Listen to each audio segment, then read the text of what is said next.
So today we're going to talk about navigating transition for young people and their families. So we're going to think about what do we mean by a good transition? What should it feel like for young people? The things that you need to know as families, as people who are supporting young people, about the systems and supports that exist within the process. And also then thinking about how young people can be supported to be as involved as possible in decisions about their future. So when we're thinking about transition, we're actually really thinking about what it means to become an adult, what it means to grow up, to, be independent, to have autonomy and to have those choices and control over decisions about your own life. We sometimes, though, particularly as practitioners, get a bit bogged down in moving from one service to another, moving from a children's service to an adult service or through a transition service. And it's really important that actually it's not just simply about getting young people ready for adult services and adult supports, but actually about empowering young people and making sure that we've planned well to have the services and supports prepared and in place.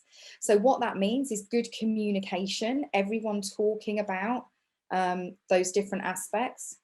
Oh, I'm having a minor technical challenge now, which seems to be that my slides are running away with themselves. I don't know if Lisa or Leah, you might be able to help with that at all. Let me see.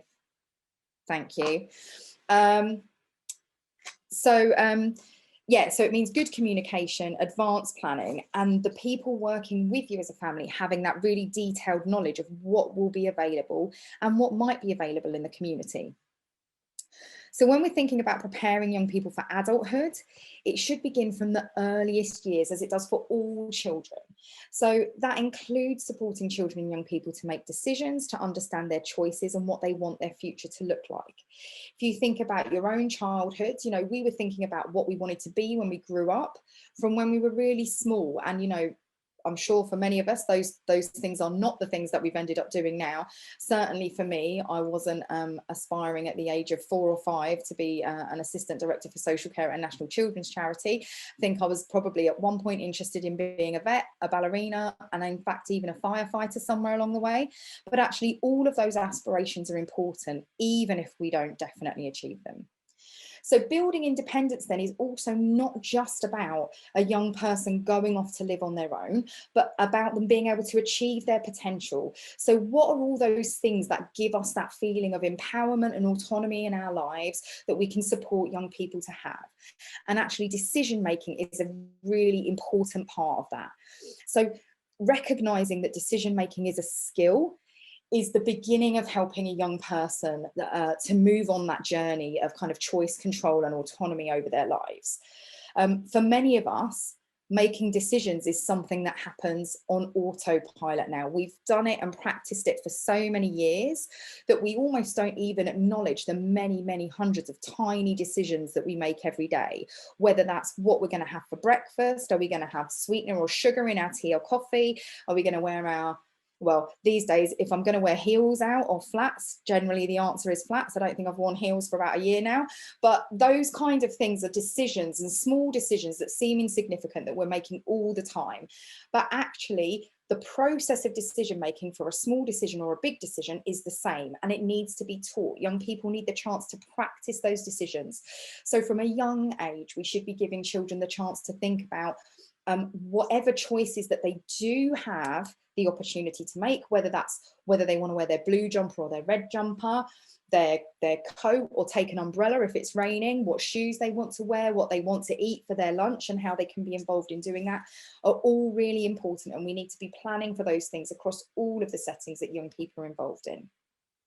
Beyond that, from the age of 16, there are some really specific decision-making rights that pass to young people rather than to their parent carers, particularly in their education, health and care plan. And actually those rights are then kind of supported through a young person's capacity to make those decisions under the Mental Capacity Act. And we'll talk a little bit more about that later in the session. Next slide, please. So you might have seen this graphic previously. It's been generated as part of the Preparing for Adulthood programme, but it's really about what are all the aspects that we need to plan for to have a fulfilling life. So if we think about young people as the center of this graphic. All of these things around it then are about having, you know, good health, having, you know, independent lives, so the opportunities to achieve their potential, the opportunities for employment, careers, higher education, and having friends and relationships and being part of our communities. And then in the outside of this graphic, we've got all the different supports and services that might enable that to happen. And you can see from this circle, this is about everyone working together to support young people to achieve their outcomes. So we've got their family, their communities, social care services, health services, education, housing and support, and employment and benefits on there. So when we're thinking about how to find support, one of the best starting places for local areas is the local offer. Now, every local offer in your local authority area must have a section around the support that's available for preparing for adulthood. So you can see a few examples here. So at the top left, we've got examples where we've got information, a whole preparing for adulthood and employment section there in the middle in purple. We've got other areas that run particular events that talk about kind of navigating transition and what it means.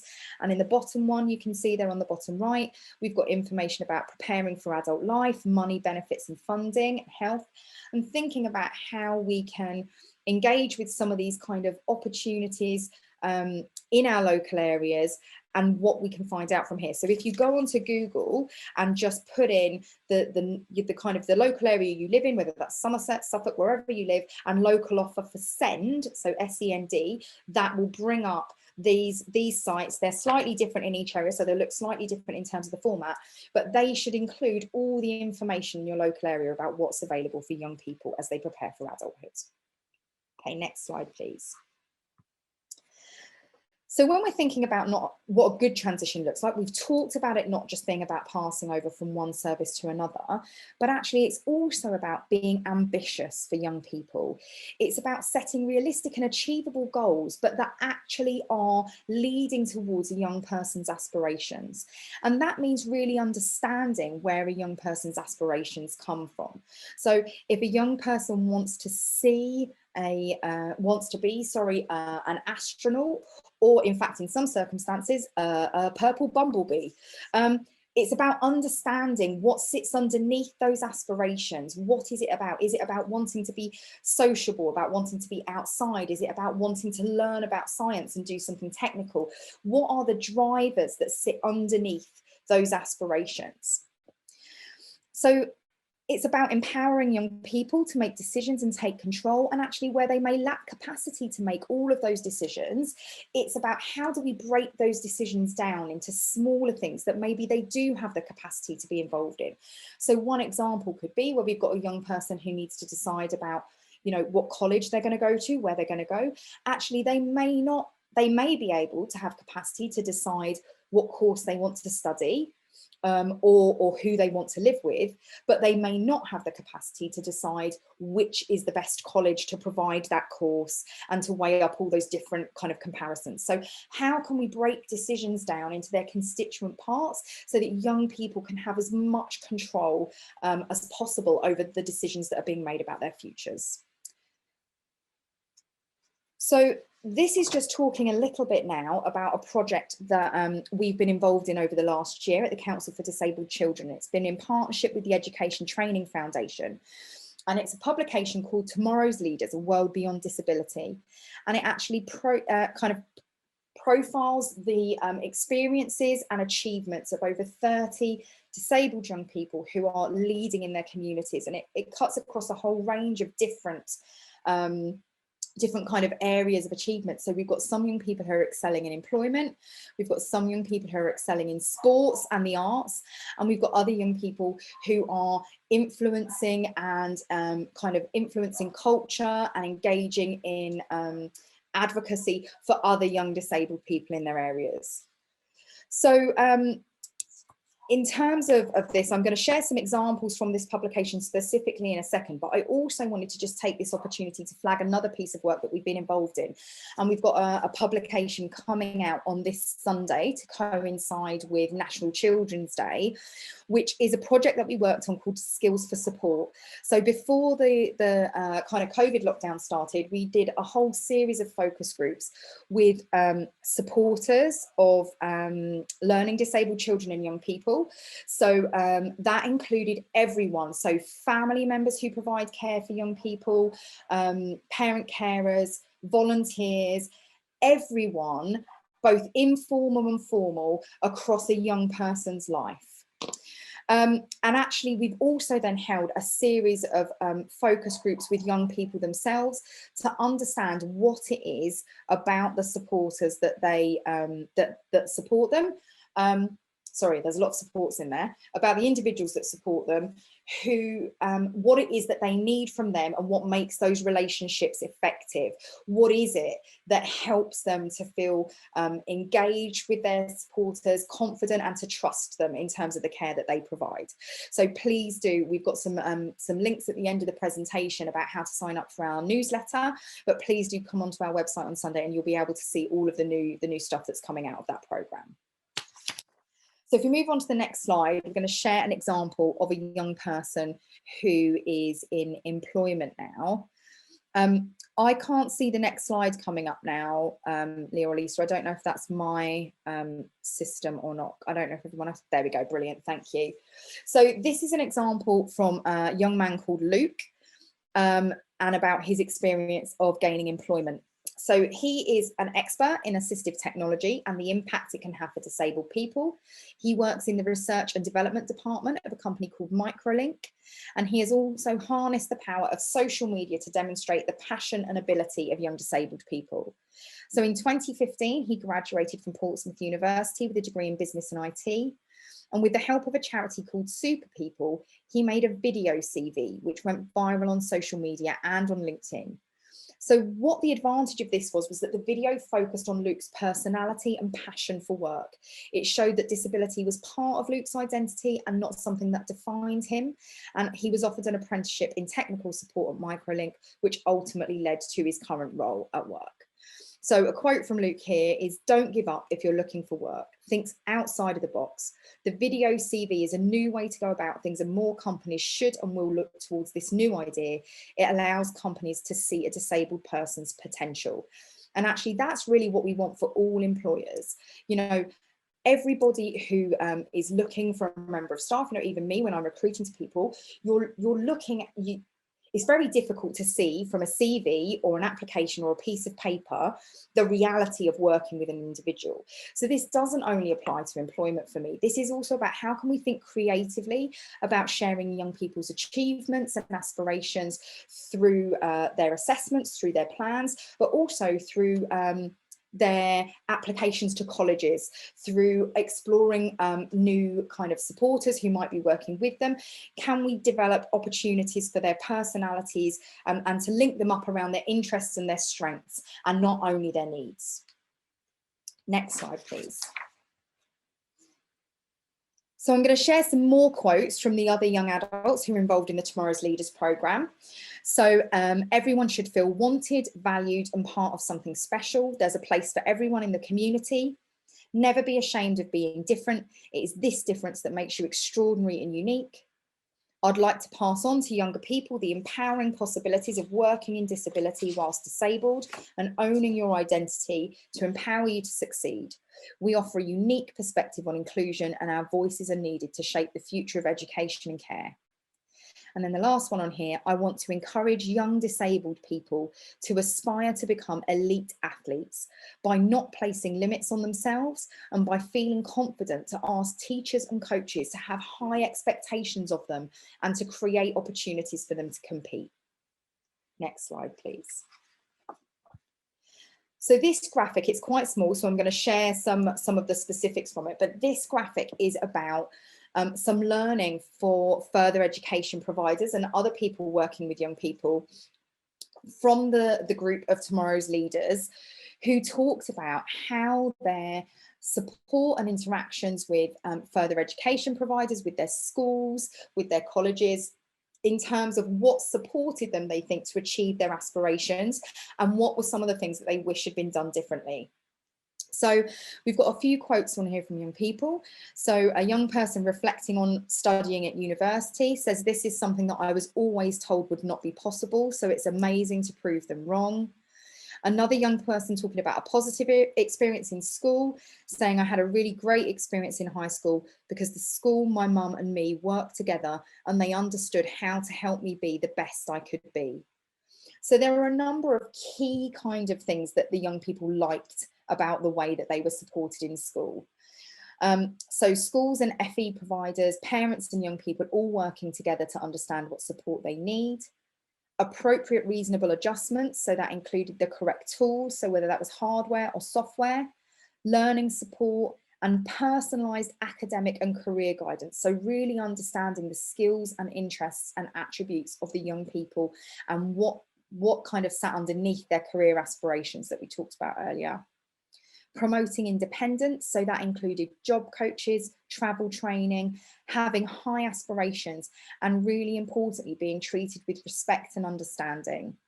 And then also having that dedicated opportunity for support and consistent relationships.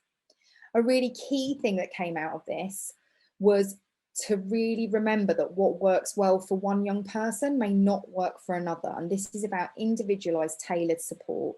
So one young person said, "I had a lot of one-to-one support that was very well-meaning, but stifling, and I hated it in a very typical teenage way." Another young person talked about, "I would have had disabled role models and examples of disabled people living, working, and in relationships or with children perhaps, to show me that I could lead a typical life if I wanted to." And another young person, "I face and observe others facing professionals undermining their ability, too willing to disregard opportunities rather than making them accessible." So this is about how do we achieve for all young people what all young people would want in terms of their aspirations. How do we acknowledge that for young disabled people, their aspirations are likely to be the same, but we just need to change the way that we support them in order to achieve those things. Next slide, please. So I'm going to share a little bit of learning now from the Transition Research Programme. So this was a 5-year programme which examined how health services can contribute most effectively to facilitating a successful transition for young people with complex health needs from childhood to adulthood. So there were a number of activities and focus groups and work that happened with quite large groups of young people within this across 3 key areas of need. So there was a group of young people with diabetes, a group of young people with cerebral palsy, and a group of young people on the autistic spectrum. So one of the things that happened was they explored what young people's kind of ideas and approaches to transition were.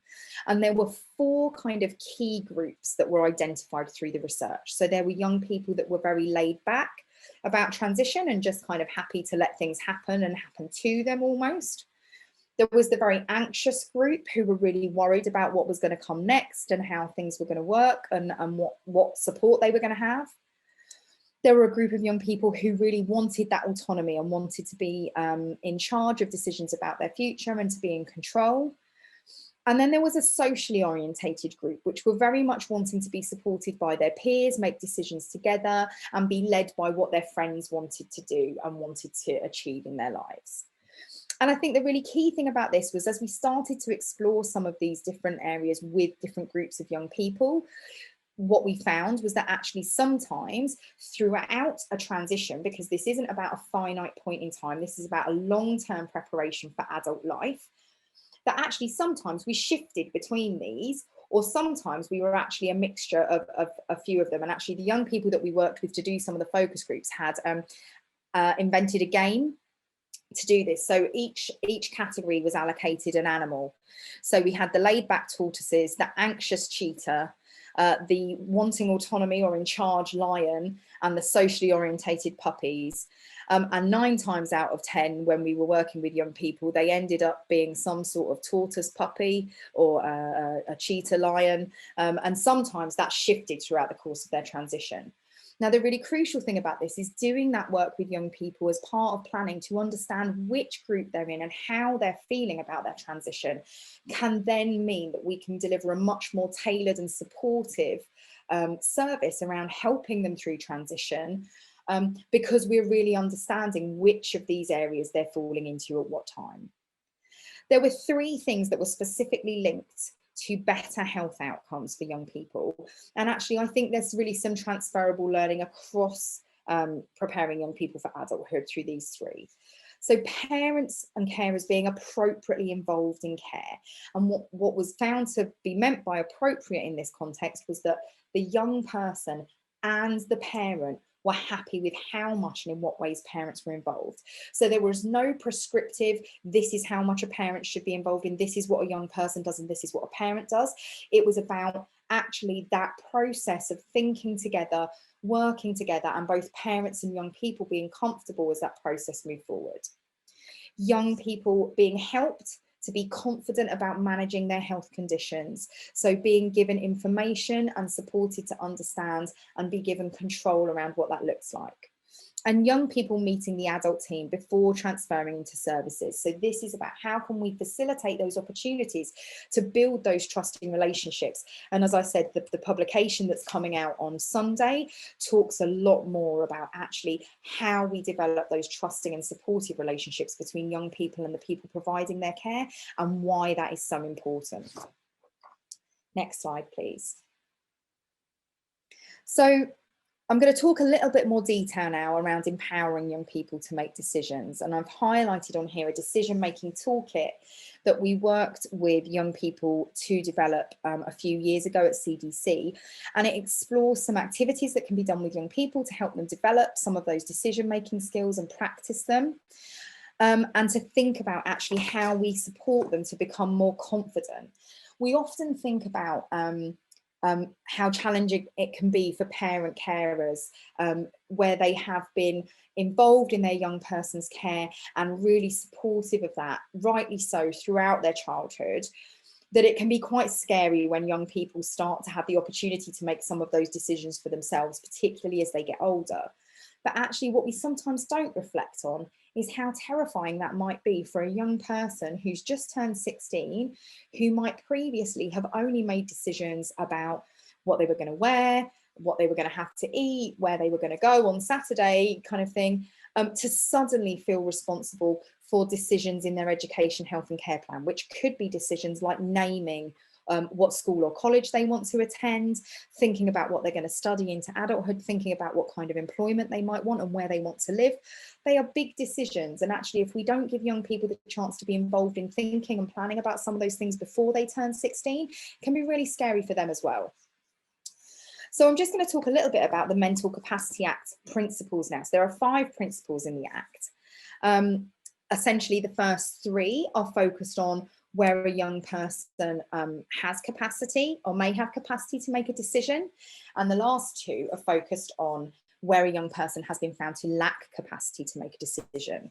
So in terms of the first 2, there is an assumption within the Mental Capacity Act that that young people have capacity. So our starting point is that a young person has capacity to make a decision, and that in principle 2, we should take all of the practicable steps possible to enable that young person to make that decision. If, when we've taken all those steps, we think there might be a reasonable belief that the young person could lack capacity to make that specific decision at that specific time, we would then look at making a referral for a capacity assessment and to start going through that process. Principle 3 is a really important one for me, and it's about a person should not be treated as incapable of making a decision or lacking capacity to make a decision because their decision seems unwise. Now, I don't know about you, when I was a teenager, I made lots of unwise decisions. And I learned from them. And for me, when we're thinking about young people, particularly young people with learning disabilities, what we really need to importantly do is think about how we support them to manage and understand risk, how we enable young people to learn from mistakes that they make. So actually what I was able to do for myself at 16 or 17 is reflect on a bad decision and think, probably I would do that differently next time. Young people with learning disabilities might need our support to do that reflection and to think about what they would do differently next time and to explore what went wrong in their decision making. So that's a really important one for me. We can't take away someone's choice and control over a decision that they have the capacity to make because we're worried they're making the wrong decision. And then principle 4 and 5 are around where a young person lacks capacity. The decisions made on their behalf must always be in their best interest, and the decision-making toolkit explores how to go through that process with a young person. And also, before doing something to someone or making a decision on their behalf, we must consider under principle 5 that we are doing it in the least restrictive way possible.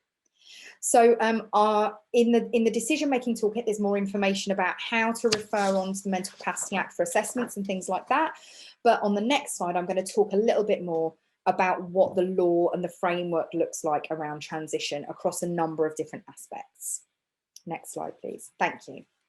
So what we know from the Children and Families Act is that from year 9 onwards, so age 13 or 14, there must be a focus on preparing for adulthood outcomes. So those 4 outcomes that were in the graphic that we looked at earlier, so around good health, around friends, relationships and community involvement, in relation to employment and careers and to independent living. So from year 9, as part of the Education, Health and Care Plan review, that has to be focused. Families are entitled to a transition assessment under the Care Act where 2 conditions are met. So there's a suite of transition assessments under the Adults Care Act, and they are available at any age where these 2 conditions are met. So where there is likely need post-18 for care and support, and at a time where this will be of significant benefit in terms of planning to the young person and their family. So what we want to be thinking about those year 9 reviews as well is, are we now at a point where those 2 conditions are met and where having that transition assessment under the Care Act will support us to think about plans and outcomes into adulthood for that young person and to understand whether they might be eligible for support from adult services post-18. So then between the ages of 14 and 18, if we have one of those transition assessments and the young person is eligible and those needs are identified, then the assessment will lead to a transition plan, which should also have an indicative personal budget. And that's because all adult care and support plans under the Care Act must have a personal budget identified, whereas in an education, health and care plan, you can request a personal budget. If the young person is seen to not be eligible through that assessment process, then the local authority must provide information on where and how families can access support. And what we need to start thinking about then, and why we're thinking about this as being a preparation for adulthood and not just a transition between services, is that what we then should be thinking about is, how do we connect young people to their communities? What are we doing with the support that we're providing in children's services to enable that young person to be connected, to make friends, to have relationships, to volunteer, to explore opportunities and how that works? And then we've also talked about at 16 that young people have that decision-making responsibilities for part of their plan. So how are we building decision-making skills into the outcomes in their EHC plan from that point in time? Then from 18 plus, if we've got a child's needs assessment, which is the technical name for that transition assessment under the Care Act, in place, actually that can act as the adult's needs assessment. So what that means is, if everyone's in agreement and it's been recently reviewed as part of the education, health and care planning process, that child's needs assessment can become the adult's needs assessment, and the provision can start in a much smoother, more streamlined way across that change in service between as a young person turns 18.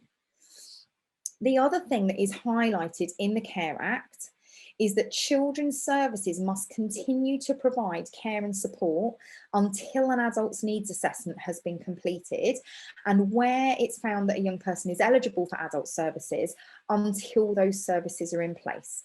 So it's really important in local areas and for parent carers to know that actually if you've got support from a young people's from children's services, and you've not yet had an adult's needs assessment, those services have to continue to be in place post 18 until that assessment has been carried out. Okay, so I'm going to move on to the next slide, which is towards the end of the session now, and then I can see there's lots of questions popping up that we'll have time to go through. And so this is just to flag employment opportunities. Now, although it was always really important to be creative when we're thinking about employment opportunities for young people and disabled young people particularly, actually that is also going to be really crucial moving forward into kind of the post-lockdown, post-pandemic situation that we're moving into now. So I think there's also, however,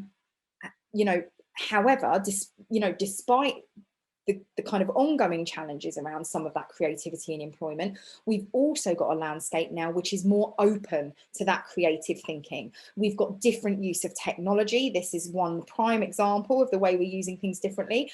And actually we've got that space to think more creatively. There are lots of new initiatives coming in about youth employment and about opportunities for young people that can be adapted to meet the needs of disabled children and young people, in the way that we're having to make adaptations to things for young people with mental health needs and all young people who might have had challenges around their education over the last 2 years. So I think that although there are some challenges ahead, this is a really, really crucial time and opportunity to think about how we can use some of those initiatives, how we can use some of those support structures that exist. So supported internships, traineeships, study programs, job coaching, and creative use of those access to work funds, all of which are being given additional support at the moment through the government in part of that recovery planning to enable young people to access employment. So this is the final slide that I'm just going to go on to now, and it's just kind of a quick summary of what we've talked about in the session. So key things when we think about navigating this system is starting with young people, listening to their goals, their aspirations, and understanding what they want their future to look like, focusing on young people's strengths and looking for creative opportunities, whether that's in employment, volunteering, independent living, and making friends and having relationships. Thinking about those wide range of resources and the way those systems interconnect. When should we be having transition assessments? How do we make those plans fit together? What do we think about in terms of planning for adulthood, in terms of young people being connected to their communities and having circles of support? And then helping young people to build their confidence, their skills and experience in decision making, to grow their independence wherever possible, and not just for big decisions. How do we create that space for small decisions and opportunities to be part of planning for their futures? Okay, so I think that's everything from here. There are a couple of slides to follow which just have some links to key resources and information that you'll be interested in post the session. But now I'm happy to take any questions that anyone's got.